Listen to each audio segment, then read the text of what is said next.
आणि हिंगणीमध्ये तुमचा कसा उत्सव असतो 9 दिवसाचा, काय नियोजन असतं? हिंगणीमध्ये 9 दिवस 9 कार्यक्रम असतात आमचे. बरं. वेगवेगळ्या प्रकारचे कार्यक्रम असतात. हा. आणि शेवटच्या दिवशी मिरवणुकीत सांगता होती देवीची. अच्छा. हो.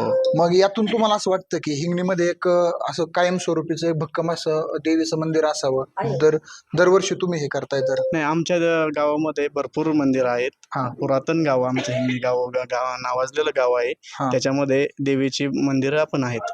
तर आपण पाहताय माझ्यासोबत आज हिंगणी गावच्या काही महिला आहेत. तर ज्योत या ठिकाणावरून तुकाईगडावरून त्यांनी प्रज्वलित केलेली आहे आणि इथून ते आता प्रस्थान करणार आहेत. ताई, काय सांगाल याबद्दल?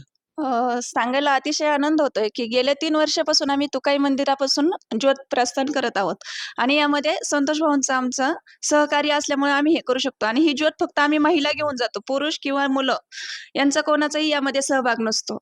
आणि मेन म्हणजे आमच्या वाडीतील सर्व महिला यामध्ये सहभागी असतात आणि ज्योत नेल्यानंतर मोठ्या थाटात आम्ही हा नवरात्रीचा सण साजरा करत असतो. ओके. आणि जे संतोष भाऊ, जे तुम्ही म्हटले की सहकार्य असतं, ते 9 दिवसाचे जे 9 कार्यक्रम असतात त्याचं स्वरूप कसं असतं?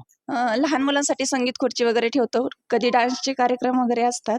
हं. आणि मुलांना खेळण्यासाठी उत्साह यावा याकरता सगळ्या महिला एकत्र येतात. त्याचप्रमाणे दांडिया पण आमच्यामध्ये होत असतात.